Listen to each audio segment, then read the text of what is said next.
The National Executive Council of the Senior Staff Association of Nigerian Universities and the Non-Academic Staff Union have declared a 7-day warning strike starting on March 18th. The unions said the declaration was made to demand the payment of four months of withheld salaries of their members by government after the 2022 nationwide strike. Recall that President Bola Tinubu had directed that workers in the public universities that embarked on a prolonged strike in 2022 but were not paid salaries within the period of the strike by the administration of President Muhammadu Buhari should be paid for 4 months, while the Office of the Accountant General of the Federation has paid the Academic Staff Union of Universities the 4 months as directed by the President. The 3 unions of non-teaching staff are yet to be paid. And still on education, the President Bola Tinubu, is set to launch the student loan scheme on March 14th. Special advisor to the President on Media, Ajure Ngaleli, who made this known, emphasized the significance of the National Student Loan Program, and he described it as a crucial step towards alleviating financial burdens for Nigerian families and young people during challenging times. The student loan scheme stems from the Access to Higher Education Act 2023, which was signed by the President on June 12, 2023, with the aim of providing interest-free loans to indigent students pursuing higher education in Nigeria's tertiary institutions. The act also established the Nigerian Education Loan Fund to manage loan requests, grants, disbursement, and recovery.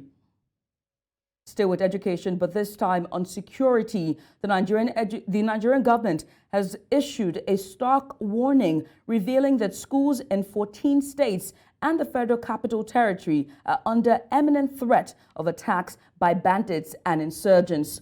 National Coordinator of Financing Safe Schools in Nigeria, Halima Iliya, who made this known, said data on at-risk schools had been compiled for intervention. Although Iliya did not disclose the states, Commander Ahmed Abudure of the National Safe Schools Response Coordination Center said they include Adamawa, Bauchi, Borno, Benue, Yobe, Katsina. And amidst these warnings, the nation remains in shock as the surge or scourge of mass adoptions persists. Now, over 465 pupils, teachers, and women abducted in the past week remain in the custody of their captors. Now, to discuss this further, I am being joined by Melvin EJ. He's a security expert and executive director, Global Peace and Life Rescue Initiative. Melvin, it's good to have you join me here today. Thank you for having me. Good afternoon. Good afternoon. Let's get started, shall we? Now, given the government having identified these at-risk schools, what specific security measures can be implemented to fortify them against attacks by bandits and insurgents? And also, can these measures be prioritized based on the severity of the threats in each of the states? While it is a very sad situation that we have our schools under attack, we have about 14 states that are under prone to this attack by these bandits. My appeal to government is that they must step up their game in trying to safeguard our school. We actually have a problem at hand. Our security situation in Nigeria is very bad. We have an issue at hand. This issue is 1, lack of manpower, 2, lack of equipment, and 3, lack of adequate intelligence to our security agencies. We must work closely with our security agencies to give them the adequate information, the needed intelligence to be able to safeguard these schools. These security men are not magicians. They can't do more than what we provide for them. We should also know that whether we like it or not, they are understaffed, they are underpopulated, and they can't cover the entire schools. Take, for instance, in Kaduna State alone, we have about 4,300 schools, primary schools, and 789 secondary schools. 8 university, about 8 polytechnic, and several colleges of education. Where are the security men that will cover this? So I think the community also need to rise, because these people pass through the community, they buy food from the community. So the community is also culpable. You can't imagine kidnapping 200 and something students and people cannot give adequate information. Where did they pass from? Where are they coming from? How did they come in? People saw them, but they refused to share intelligence with our security agencies or to go back and blame our security agencies. So I think the federal government must be deliberate about ensuring that our schools are safe. Like civil defense, a department of them was formed to protect our schools. I think they should be empowered to go back to the schools. They should be there. If it means them getting more boots on ground to enable them to cover all our school, I think that would be commendable. Otherwise, it's an imminent threat. Very soon, if care is not taken, our schools will close. And we should also stop politicizing this issue. It's an issue of concern. And I think Nigerians must work together to overcome these challenges. Melvin, you are a security expert. What should be the right approach to this matter? Or better yet, what would be the first call to action if you were to give advice on this? My first call to action is that our government must fortify all our schools in Nigeria. They must get a special squad that will be in charge of our school. But I'm trying to be very frank. I'm trying to be very correct. And I'm also trying to be very, very, very practical that we don't have sufficient security agencies. So the government must deploy technology to these schools. Government must man the place with manpower. And government must deploy local intelligence to be able to track this bandit. Even if we put three security men, the armed forces, the soldier, the police, the DSS in our school, we don't have the strength to cover all these schools. But government have to be deliberate about it. First and foremost, let's start from somewhere, begin to safeguard our schools using technology, using to safeguard our schools, using local intelligence. The vigilante must be incorporated back to the schools. Those vigilantes that block road, I think they should go back to the schools and begin to protect our school. And areas where they have imminent threat, they should be evacuated to urban areas. Right. Now, it's almost a decade since the abduction of the Chibok girls, schoolgirls, on the 14th of April, 2024. Now, in spite of the government's promises, we have seen more school abductions in recent times. And this past week, the number of pupils, teachers, and women still in the custody of their captors is at over 465. Is there an end in sight? Is there a solution so far from what we've seen on the ground by the federal government and all, parastatals that are involved, stakeholders involved? As sad as this is, I think there's an end in sight. I can tell you this for free, because as a security expert, I work right with security agencies, and actions have been taken to secure the release of some of these people who are abducted. And let's not shy away from one fact, that the former president did not prioritize the issue of security. He played with security. He religionized security. He weaponized his tribesmen, and that's where they're embodied in Nigeria today. But the coming of President Bola Tinubu, I think he has taken deliberate steps, and in no time we are going to get adequate results. The service chiefs are on top of their game. Yes, there are challenges on ground. I am aware. There are challenges of funding. There are challenges of the technical know-how. There are challenges of troops. But I think with the needed commitment that they have, the needed commitment and what they have put in place now, this thing will soon be eaten of the past. But this security issue we are having today snowballed from the former government, and it's not something you just tackle overnight. People often criticize security agencies without knowing the nitty-gritty in securing the country. Nigeria has a very large landmarks. We have a very large ungoverned space. And it didn't start from Asiwaju's government. It started from before Buhari's government. And when Buhari came, Buhari didn't take any action against the security. He was so nonchalant. I think he was so unconcerned about the security of our country. That's the reason why we have this massive abduction today. They are fallout of what the former president left. That is why the former president cannot stroll conveniently in his Daura home. He cannot move around his home. He cannot jog around his home today. So I think we are having a snowball from what the former president left. This is without any hatred for the former president, but he paid lip service to the security situation. Now, you pointed you just stated that it's a snowball effect of past administrations, and now this administration is adopting issues from the past administration, and even 2 administrations or 3 administrations were away. But it's no secret that the nation is grappling with economic uncertainty, high inflationary pressure on its economy, soaring unemployment, as well as rising cost of living, which is right at our front door. Can we link these as contributing factors to these recent school kidnappings that we're seeing? I do not agree, but one thing, I do not agree that they are linked to the current state of kidnapping, because these threats have been there. School kidnapping started before President Asiwaju came on board. School kidnapping started before the coming of these service chiefs. So I do not agree that it's linked to the economic hardship. These criminals have been there. They were pampered, and that's what we are getting today. Let me give you the case of the Kaduna case that happened recently. The distance from the school to where soldiers are, to where the security men are, is so far. These terrains are not actually good. They are not terrains you can access within 1 hour. So I do not know why people want the military men to do magic in trying to safeguard our country. These communities have vigilante. They have people in the community who could have given actionable intelligence in due time, but they didn't. As I speak to you now, the military are on top of that game. The GOC of 1 division, Major General Valentine Okoro, and all his men are still in this forest going after this bandit. They are not resting on their house. They have also deployed ASR platforms going after this bandit, and I'm sure in no time we'll have good news from Kaduna State. So I do not agree that the economic situation is a problem. This kidnapping of school students started even before this economic hardship that we claim. And the president couldn't have done otherwise. The policies implemented now, they are necessary because the country was on the life support. So any other thing otherwise would have crippled the economy of this country. You just talked about, community vigilance and the community coming together to work with security agencies. One can argue that the issue there is trust. We already know that as Nigerians, trust is a big issue when it comes to security agencies and the common man, the regular man on the street.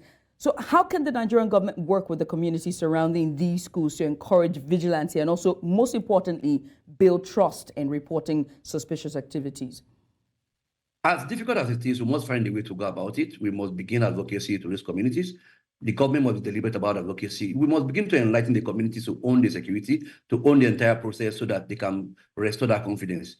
I will repeat, the lack of trust, the lack of confidence didn't start from this government. Though, because the president took over and swore to protect the country, the territorial integrity of this country, and that is what he must do. And I'm sure he's capable and he has taken up the challenge head on. However, this issue of trust is very key because you hear the vigilante often say when they give information, their life is not safe and all of that. The government must go by way of advocacy. They should organize advocacy program. The National Organization Agency, if we still have one, must begin to reach out to the community to build that confidence between the locals and the security forces. That is the only way we can get it right. Because we don't have the required strength in our armed forces. We have less than 1 million security agencies. The Army, the Navy, Civil Defense, Police, put together, they're less than 1 million. Policing a population of over 200 million people. This is not an easy task. It's a task that we must come together.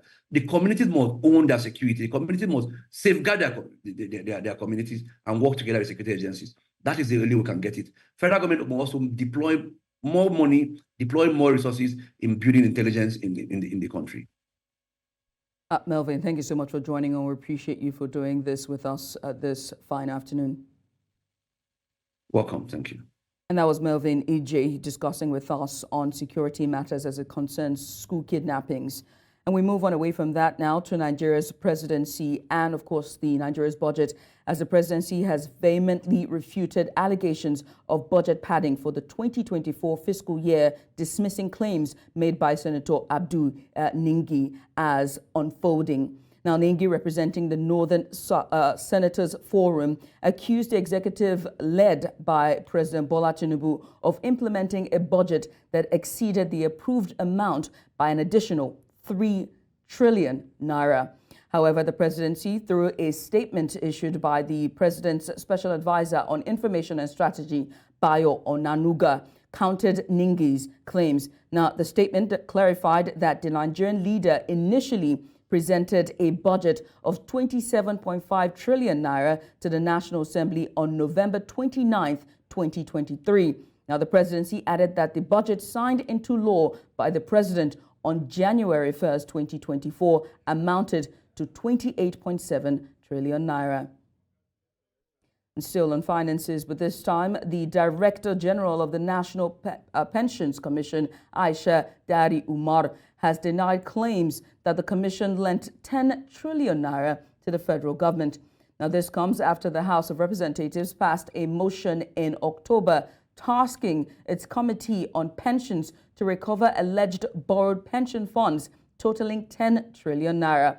Now, Darhir Umar dismissed these allegations, emphasizing that PENCOM is not a financial institution and does not manage or lend pension funds. Now, she clarified that the federal government did not receive a loan of 10 trillion naira from the commission. She also emphasized that investments made by pension Fund administrations and government securities are not loans, but rather are investments in approved financial instruments such as bonds and treasury bills as regulated by relevant government agencies like the Debt Management Office and Securities and Exchange Commission. We move on to power and electricity as Nigeria faces a worsening blackout situation as hoodlums have once again vandalized critical infrastructure, exacerbating the country's power crisis. Now, the transmission company of Nigeria reported on Sunday that the Shiroro Kantampa 330 kV transmission line had been vandalized, marking the fifth such incident between February and March of this year. Now, according to TCN's spokesperson, Ndidi Mba, the vandalism occurred at approximately 9 a.m., leading to a trip in the transmission line. He noted that efforts are underway to mobilize for conductor replacement pending completion of security operations at the site. Mba, however, assured that despite this setback, the second line remains operational, transmitting at full capacity to Abuja. Muslims in Nigeria are observing Monday, March 11, 2024 as the first day of the month of Ramadan. Sultan of Sokoto, Said Abubakar, spiritual leader of Muslims in Nigeria, announced the commencement of Ramadan following the sighting of the moon across the country on Sunday, the 29th day of the month of Shaban. Encouraging Muslims nationwide to observe the fast in accordance with Islamic teachings, the Sultan urged them to use this sacred month to pray fervently against the ongoing insecurity plaguing the nation. He also called on all Muslims to pray for the country's leaders, imploring them to discharge their duties with a fear of God. The Sultan emphasized the importance of assisting the underprivileged during this period. And on to health matters. Nigeria in the last 5 years has lost about 16,000 doctors to the Japa syndrome, while about 17,000 has been transferred. The Nigerian government also said there are 55,000 licensed doctors in the country to attend to the growing population of patients following the exodus of health professionals to hospitals and health facilities abroad. Coordinating Minister of Health and Social Welfare, Professor Ali Pate, said the brain drain syndrome has robbed the health sector of its best hands. He also affirmed that the government is doing its best to expand the training scheme and motivate others who choose to stay back and serve their fatherland.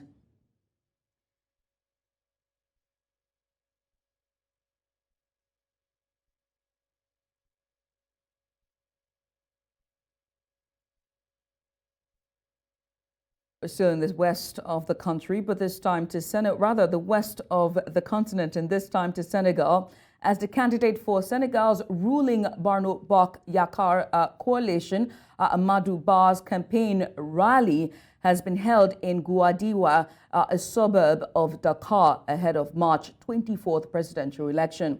Ba promised to create 1 million jobs over the next 5 years if elected as president.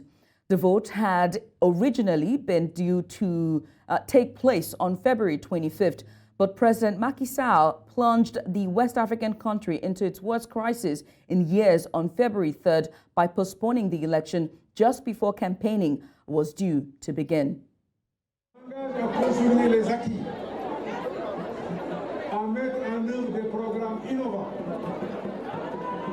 Et je me suis engagé à créer 1 million d'emplois sur les 5 années à venir.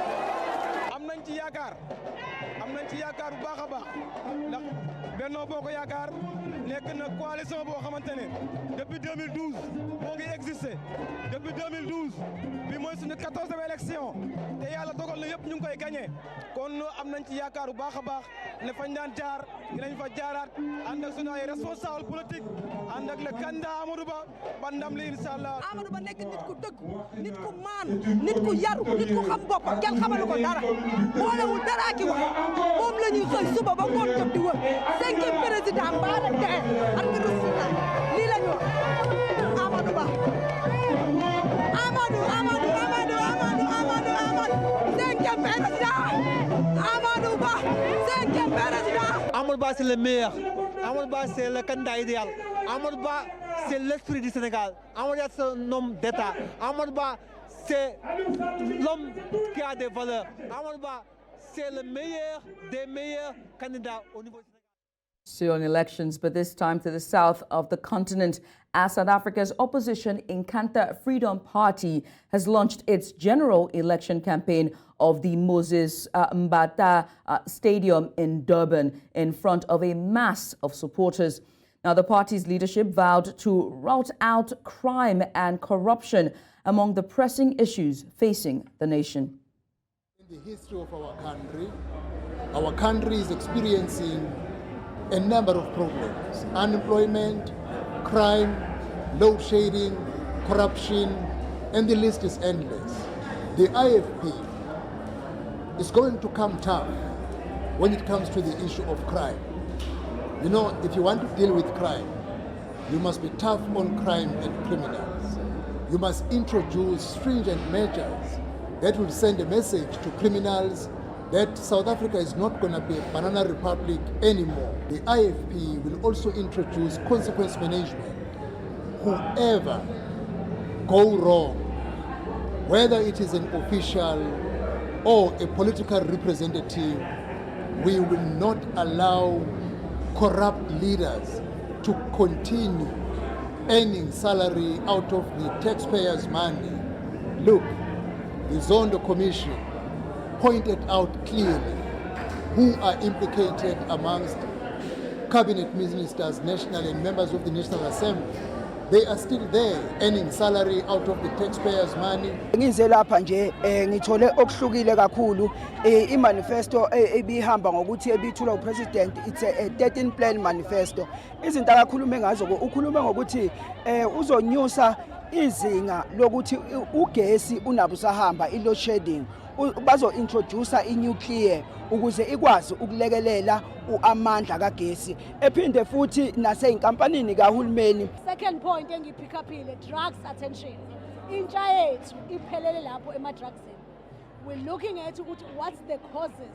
Sikhipha amaphoyisa ukuthi they need to be at local communities. Kube nama-containers amaphoyisa amaningi kungalokho kube nama-distance amaphoyisa ukuthi abe kude nomphakathi. The third one, the economy itself. And now to climate change. Experts met at the 6th United Nations Environment Assembly held recently in Nairobi, the capital of Kenya. Now, they said a transformation of the global economy is urgently needed to curb the threats of nature and humankind caused by plastics. The production and use of plastics have grown exponentially over the past decades. Now, this comes with consequences and cost for the environment, both marine and terrestrial, human health and the climate. News Central's Bettina Onweli reports. The life cycle of plastics could be responsible for as much as 19% of global greenhouse emissions by 2040. With the limited carbon budget available, this would put the Central Paris Agreement goal of holding global average temperature rise under 1.5 degrees Celsius out of reach. Together, we need governments to deliver a new treaty on plastic pollution and to massively increase finance for sustainable development and for climate and biodiversity action in developing countries. I urge countries to deliver our proposed SDG stimulus.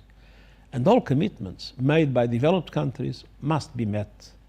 According to the Corporate Accountability and Public Participation Africa, CAPA, Lagos tops the list of about 60 million plastic sachet water bags consumed and disposed of daily in Nigeria, and also generates about 870,000 tons of plastic products, drink bottles, packs of sachet water, and plastic bags annually from the combined total of 2.7 million tons generated throughout the country.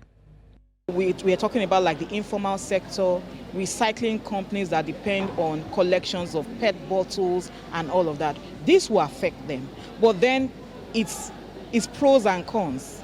We are looking at the long-term environmental sustainability. We have once lived without plastic. There was once in Nigeria without plastic, and we survived. It is very much possible, but I understand that the convenience of plastic is quite blinding. But I would like to say this: convenience at the cost of our lives and future is too expensive. Not only is plastic waste contaminating food, water, and oceans, with plastic litter making up 85% of marine waste, the production, use, and waste management of plastics also generates about 4% of total global greenhouse gas emissions.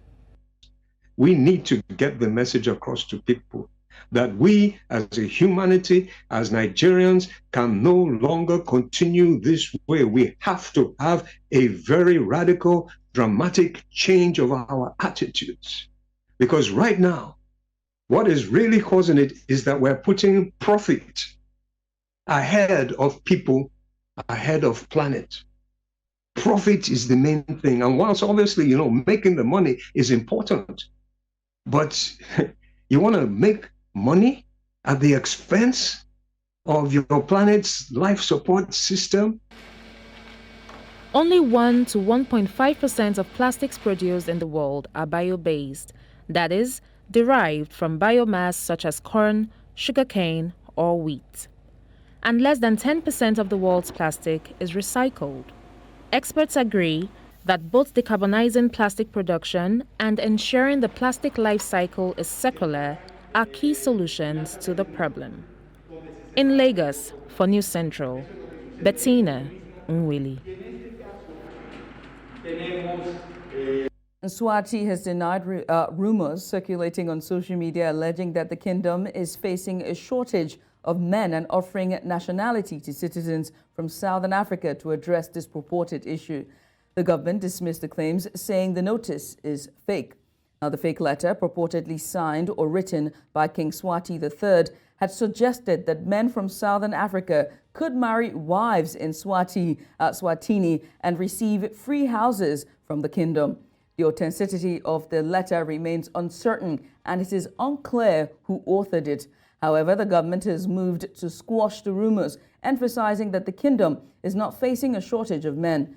Swatini, Africa's last absolute monarchy, maintains a population of approximately 1.2 million people. And in the east of the continent, representatives from Ethiopia's federal government and the Tigray regional state have started talks in Addis Ababa to end the delays in implementing the Pretoria peace agreement. The deal, brokered between the two parties and signed in South Africa in November 2022, aims to bring stability to the region after the conflict between the Tigray People's Liberation Front and the federal government that started in November 2020. Challenges in implementing the agreement have caused tensions, prompting the African Union to mediate discussions to find a resolution. The Pretoria Agreement addresses issues such as power sharing, regional autonomy, and resource control aimed at resolving the conflict's root causes through negotiation. And in Uganda's authorities have halted the recent ban on meat sales in the capital, Kampala, following an outbreak of foot and mouth disease. Minister for Kampala City and Metropolitan Affairs, Minsa Kambata, said the ban had been halted while the government assesses the impact of the disease in the capital. The minister also urged the public to ensure animals undergo testing before slaughter to prevent further spread. Last week, health officials imposed the ban and ordered the closure of slaughter places to contain the spread. Foot and mouth disease has been reported in 40 districts across Uganda, according to local media reports. And in Central Africa, tensions rise within Burundi's main opposition party on Sunday as a faction announced the expulsion of its leader, Anganto Wansa, citing his failure to unite the party's two factions. At a General Assembly held in the northern part of the country, party sources, witnesses confirmed that Wansa's removal as the head of the suspended National Freedom Council. Now, the 60-year-old former militia leader was replaced by Nestor Ngudusquashki, a senior executive of a state-owned company. Meanwhile, the party Secretary General Simon Bizimungu has condemned Wazi's outing, also asserting that it violated the party's constitution. Bizimungu accused Interior Minister Martin Ntireshe of obstructing Wazi's attempts to hold his own General Assembly on March 2nd, alleging that Tisrashis authorized a small group of 10 dissidents to seize control of the party. And on to the north of the continent, the leaders of Libya's rival governments have agreed to establish a unified government, marking a crucial step towards resolving the country's prolonged political deadlock. Now, the agreement was announced in a joint statement on Sunday following talks that was held in Cairo, Egypt, facilitated by Arab League's secretary, and that is General Ahmed Abdul Ghati. Leaders at the party, or rather at the meeting, affirmed the urgent need for unified government to oversee long-awaited elections and consolidate sovereign positions. The formation of a unified government represents a significant step forward in Libya's quest for stability and national resolution or reconciliation. Now, Libya has been in a turmoil since the overthrow of Mahmoud Gaddafi in 2011. 88-year-old incestuous rapist Joseph Fritz will be transferred to a regular prison from a prison psychiatric unit.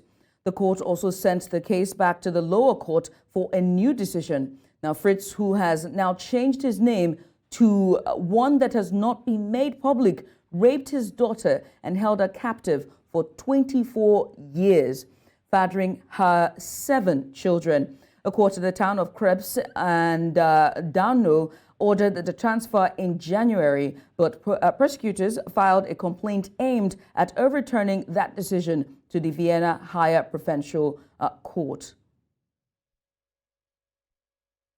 And on to the Israel-Hamas Gaza, as the Hamas leader Ismail Haniyeh says the Palestinian militant group blames Israel for the failure to reach a Gaza ceasefire deal, but it is still open to continuing negotiations. Haniyeh said Israel has not or had not yet given a commitment to end its military aggression, pull out its forces, and allow displaced Palestinians to return to their homes across the Gaza Strip. He said the group is determined to defend its people and at the same time seek a negotiated solution. In the meantime, Hamas is open to forming a unity government with the rival Fatah movement of Palestinian Authority, President Mahmoud Abbas, and other factions.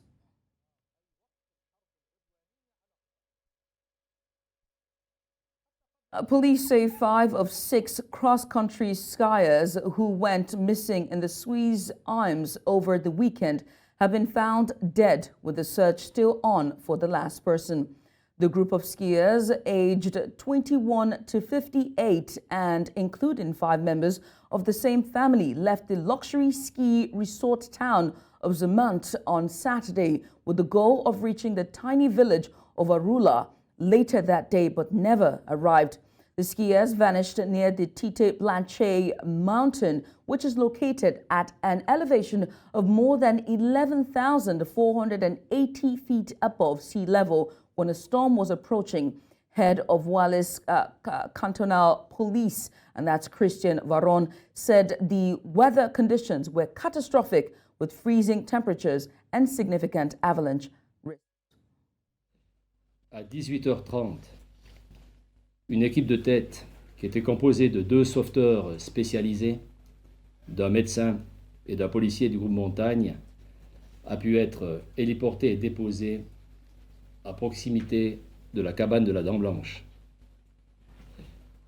À 21h18, les secouristes arrivent sur place aux coordonnées que nous avions pu établir. Et c'est là qu'on découvre malheureusement 5 des 6 personnes décédées. On to the Oscars, Cillian Murphy has become the first Irish-born winner of the Best Actor award as Oppenheimer swept the Oscars. The film dominated proceedings, winning Best Picture, Best Director for Christopher Nolan, and Best Supporting Actor for Robert Downey Jr. Murphy was named Best Leading Actor for his acclaimed portrayal of theoretical physicist, and that is J. Robert Oppenheimer. He thanked Nolan and producer Emma Thomas for the wildest and most creatively satisfying journey they took him on. The ceremony saw Oppenheimer win 7 prizes, while Poor Things took 4, including Best Actress for Emma Stone, and The Zone of Interest scored 2. Now joining us now to give us a bit more on this story is our international correspondent, Afia Hagen. Afia, it was a star-studded ceremony and one that many stars used to voice their concerns over the Israel-Gaza war, isn't it? Absolutely. You know, a star-studded ceremony that was actually held up because of protests on the streets of Hollywood about what was happening in the Gaza Strip and, of course, in that conflict between Israel and Gaza. And, of course, on stage, artists were using that time to voice their concerns. You had people like Mark Ruffalo that were wearing red pins, and they are by artists for a ceasefire. It's a red pin that they were wearing. He was wearing it along with Billie Eilish and her brother and Rami Youssef as well, wearing those pins. They support a ceasefire. In Gaza, you had the Israeli-American founder of Marvel. His name's Avi Arad. He was wearing a yellow ribbon to remember the hostages that still remain in Gaza, those that were taken on October 7th by Hamas. And of course, you had Jonathan Glazer, who accepted the Best International Film Award for his film, The Zone of Interest. That's about the domestic life of a Nazi officer and his family who lived next to a concentration camp. Jonathan Glazer is Jewish, and he said that he rejected his Jewishness and the Holocaust being hijacked by an occupation which has led to conflict for so many people. He went on to say whether the victims of October 7th in Israel or the ongoing attack in Gaza, all victims of this dehumanization, how do we resist? So that was Jonathan Glazer, director of Zone of Interest, staging his own personal protest about the Israel-Gaza war at the Oscars. Away from the activism, there was a return to an old format that was a hit with viewers, wasn't it? Or wasn't there? Absolutely. And this is Old Academy Award winners honoring new Academy Award winners. So it led to really, really beautiful scenes where you had Lupita Nyong'o giving Davine Joy Randolph an award. She won Best Supporting Actress for The Holdovers. She was reduced to tears by Nyong'o's introduction to her. And The Holdovers, a brilliant movie, which she won Best Supporting Actress for. And she said, you know, I didn't think I was supposed to do this as a career. She said in her speech, said, for so long, I always wanted to be different. And now I realize I just need to be myself. And she said, I thank you. And she ended with, thank you for seeing me. First Academy Award for her Best Supporting Actress for The Holdovers. But this really went down well, having past Academy Award winners up on stage to give new Academy Award winners their awards. Like I said, some really beautiful scenes, and fans really, really loved that. They also really loved our host for this year, Jimmy Kimmel. Definitely helped get viewing figures up, absolutely. Right. Away from that, with every award, there's always going to be snobs. Who were the biggest snobs of the evening? Definitely has to be said, Barbie and Greta Gerwig. You know, she didn't pick up the Best Director nomination, and Barbie actually didn't do very well at the awards. You know, they were in the running for Best Adapted Screenplay. That went to American Fiction, and absolutely well deserved. But at the end of the day, Barbie was this huge cultural phenomenon. It made £1 billion at box office. So I think they will be satisfied with that. Right. Any other standout moments? I know Ryan Gosling did perform the I Am Ken on the night, but were there any other standout moments for that evening, for yesterday evening? I mean, that was my standout moment as well. Ryan Gosling doing that performance all in pink with all those Kens on stage with him.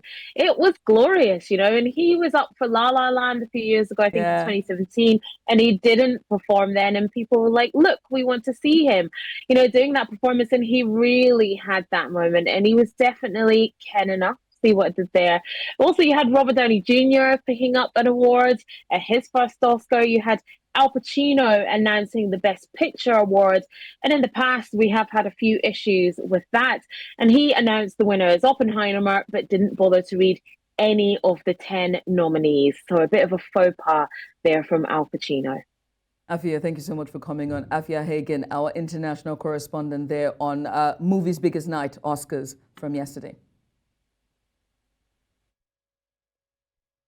And away from that, as we focus now to the northern part of the continent, as Egypt is making substantial strides in reducing its budget deficit through strategic initiatives, including a $24 billion deal selling development rights to Ras Al Khaimah and securing a $20 billion support package from the International Monetary Fund, IMF. The Finance Minister, Mohamed Mati, anticipates the primary budget surplus exceeding 3.5% in the upcoming fiscal year, starting July. The Ras Al Khaimah transaction and the IMF package, featuring $3 billion from the World Bank, contribute significantly. Despite challenges like declining revenue from the Suez Canal and increased expenditures due to currency devaluation and higher interest rates, Egypt remains committed to fiscal discipline, including further state asset sales and maintaining debt below 90% of GDP. And on to Ethiopia is as they are on the brink of launching its first securities exchange in Q3 of 2024, marking a significant development in its $156 billion economy. Now, Ethiopia Capital Markets Authority, with a 14-month head start, emphasizes a non-restrictive regulatory environment to encourage company listings. Key infrastructure, including a central securities depository platform, is nearing completion. Ethiopia's late entry into the market aims to learn from global successes. Notable offerings on the horizon include the listing of Ethiope Telecom's 10% stake.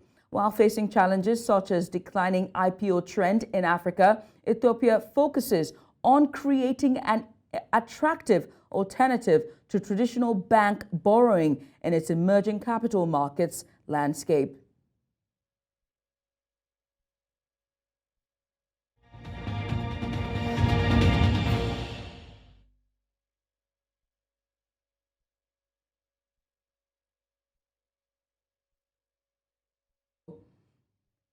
And on to sports now. We start off with Nigeria, as Nigeria's weightlifter Edidion Umuafia emerged as a standout athlete at the 13th African Games in Ghana, winning the men's 67 kg weightlifting event. His performance led to the remarkable achievement of securing 3 gold medals for Nigeria, highlighting his dominance. His display not only brought individual glory, but also significantly bolstered Nigeria's overall success in the competition. And African clubs are competing for spots in FIFA's new 32-team Club World Cup tournament, set to debut in the United States in 2025. Al Ahly and Wydad Casablanca have already secured spots as recent CAF Champions League winners. The tournament will feature 20 teams, including these 2 African clubs, with 12 spots left to fill. Now, winners of the 2023-24 Champions League and the highest-ranked club will claim the remaining berths. South Africa's Mamelodi Sundown and Esperance of Tunisia are the only 2 clubs still in contention to claim that rankings spot should Al Ahly win this season's Total Energies CAF Champions League.